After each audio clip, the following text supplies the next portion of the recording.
For 2025, we have new teams, new manufacturers, new cars, but also something else for you to take a little look at. You might have seen the leader lights on the cars before. These used to tell you if a car was first, second, third in the race. We've gone one step further and we have these LED light panels. They are super interesting. The technology is amazing. Let's find out a little bit more about them.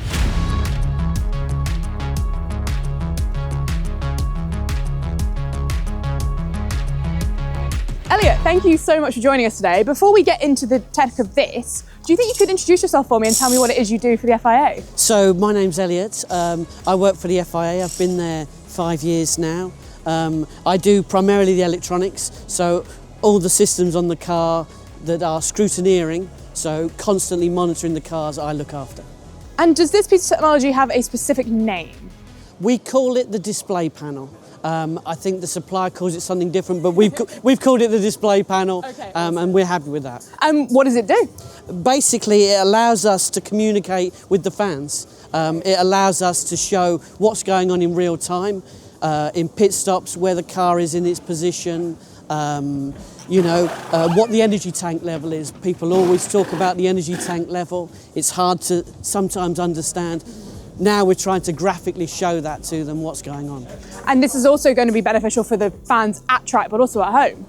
Absolutely. It's to engage with the people in the stands, the fans. It's to engage with the cameras, and it's also to engage with the teams. The teams get a lot out of this. They can see what's going on in real time, and they can rate their pit stops. And as someone who knows a lot about the electronics of these cars, how difficult actually is it to get these panels to work? Well, the key's in the name, endurance at the end of the day. The cars go through a lot, and so the panels go through just as much. And when you're dealing with electronics, we can't just put a TV on the side of the car and expect it to work. So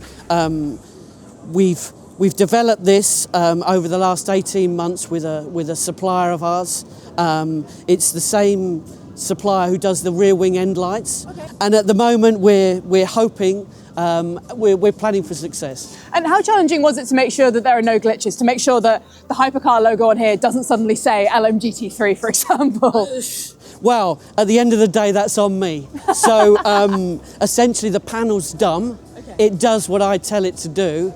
If I tell it to do the wrong thing, then the wrong thing gets displayed. So if it's upside down, that's on me. So I'm working on my code constantly to make sure what's seen is fitting for WEC.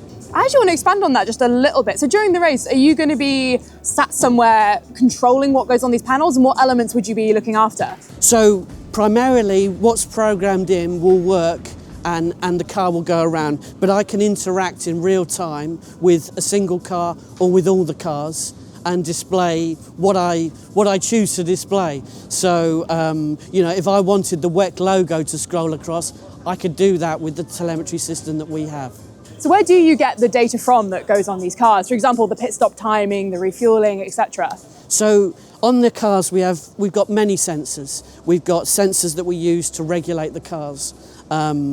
We also have backups that come from the team. So although we have sensors that tell us when the car's in the air, the team also sends us a backup, because if something fails, we don't want to have to penalise a team, for a broken sensor when they have a backup. So we're primarily using the car backups. So the team send us information across the car's network, and that tells us, whether the wheels have stopped, whether the car's in the air, whether the fuel hose is connected. And what other possibilities are there for these panels? What can we hope to see in the future on them? Well, we can use them for all sorts of things. A big aspect of it is because it's there front and centre, we can actually use it for safety. So we can use it for safety, we could put flags on it, we could actually, run many things in the race from the panel. So the opportunities are, endless in some regards, but limited in terms of what we want to put out from a sporting perspective. Amazing. Thank you so much, Eliott, and thank you to Toyota as well for letting us have a proper look at this. It's absolutely amazing technology, and I'm really excited to see where it goes in the future. Yeah. Thank you so much. Thank you. Come on, let them have a better look.